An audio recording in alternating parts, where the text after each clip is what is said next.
Hello, and welcome to this month's Diagnosis Downloads by the Student and New Professional Subcommittee of APTA Oncology, an academy of the American Physical Therapy Association. This month we'll be focusing on head and neck cancer. We'll be looking at the various types of head and neck cancer, its typical treatments, clinical implications, and the physical therapist's role across the continuum of cancer care. Head and neck cancer is classified as cancer that affects the head and/or neck region. To begin with, let's go through some common signs of head and neck cancer. When performing a thorough screening, a physical therapist may identify these signs and subsequently need to refer to the appropriate healthcare provider. These signs may include a white or red patch in the mouth, difficulty breathing, speaking, or swallowing, difficulty hearing, a pain or ringing in the ears, sinuses that do not clear and do not respond to antibiotic treatment, frequent headaches, bleeding from the nose or in the mouth, a swelling or a lump found under the chin, poor fitting dentures due to increased swelling in the jaw, numbness of the face, or paralysis of the facial muscles. Additionally, some factors that may place a person at higher risk for head and neck cancer are poor oral hygiene, tobacco use, alcohol use, environmental exposure, and/or the human papillomavirus, as many head and neck cancers are of squamous cell origin. If a person is diagnosed with head and neck cancer, it could be a variety of regions that are affected. Looking at the diagram on the bottom right-hand side of the screen, you can see that head and neck cancer can be subdivided into cancer affecting the oral cavity, the nasal cavity, the pharynx, or larynx. All of these can be subdivided even further to indicate the exact location of the malignancies. Different regions may lead to different treatments the patient will undergo, so it is clinically important to clarify what structures the patient's head and neck cancer is affecting. Treatment options for head and neck cancer will often include surgery. Depending on which anatomical structures hold the malignancy, different surgeries will be performed to excise the malignant tissue. This may involve removal of soft tissue such as muscles of the face and/or neck, removal of the tongue or part of it, removal of teeth, and/or removal of facial bones such as part of the maxilla and/or mandible. When the neck region is involved, neck/lymph node dissection can occur in 3 different ways, depending on how far the cancer has spread. The first way, called a radical neck dissection, includes removal of all of the tissue on the side of the neck from the mandible to the clavicle. This includes all of the muscles, nerves, lymph nodes, salivary glands, and major blood vessels on the affected side of the neck. Differently, a modified radical neck dissection may spare some of the muscle, nerves, or blood vessels on the affected side. However, it will still include removal of all of the lymph nodes on the affected side of the neck. This is the most common type of neck dissection. Lastly, if the cancer has not spread far, then a selective neck dissection may be performed where some lymph nodes may be saved.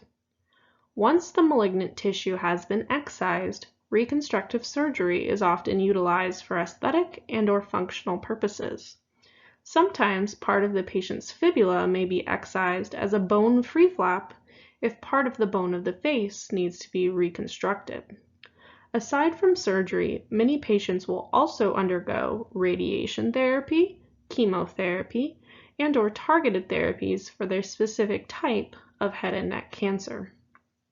Clinical implications for these cancer treatment options are widespread and directly linked to what treatments the patient underwent and/or what structures were impacted by the cancer itself. For example, risk of lymphedema of the head and neck can be directly linked to the lymph nodes being affected via surgical removal or radiation to the region. Sternocleidomastoid dysfunction can be linked to the 11th cranial nerve being impacted during surgery. Lower leg/ankle dysfunction or pain may occur immediately after a fibular free flap was performed. Trismus, also known as lockjaw, is common with radiation to the muscles of mastication, as tissue tightening and radiation fibrosis may occur. It is very common for cervical, TMJ, and/or shoulder pain/dysfunction to occur with head and neck cancer treatment. Cancer-related fatigue, radiation fibrosis, and chemotoxicity-related side effects may need to be addressed. It is also important to note that a patient may have a temporary G-tube and/or trach post-surgery to assist with nutrition and breathing. Additionally, a referral to a speech-language pathologist may be warranted if a patient is having difficulty swallowing or speaking. Now that we have talked about what head and neck cancer is, its treatment options, and its clinical implications, let's dive into the physical therapist's role in the cancer treatment continuum. First and foremost, it is important to do a proper screening.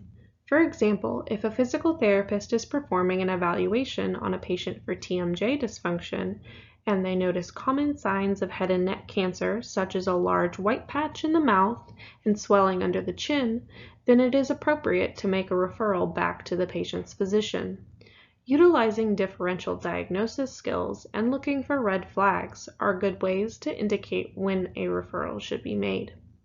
If a diagnosis of head and neck cancer has already been made, our role as physical therapists is next to assess, identifying the impairments the patient has specific to the cancer treatments they have undergone or plan to undergo. When these functional impairments are identified, it is our role to intervene.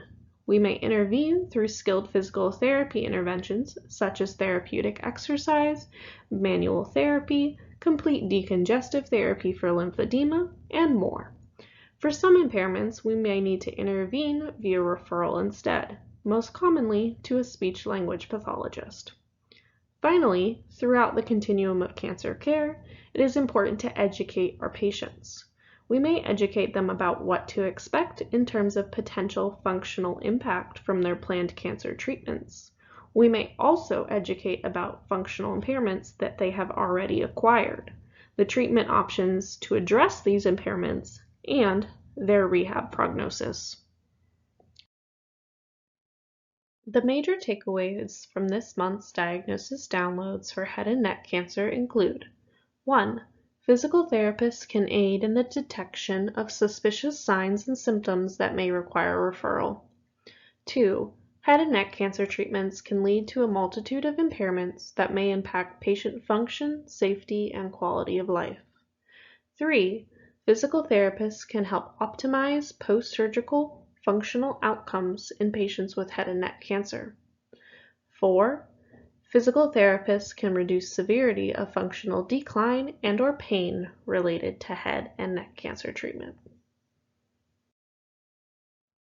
Lastly, if you would like to dive into additional information, here is a list of resources I used to make this presentation. Thank you for listening, and stay tuned for next month's diagnosis download on uterine cancer.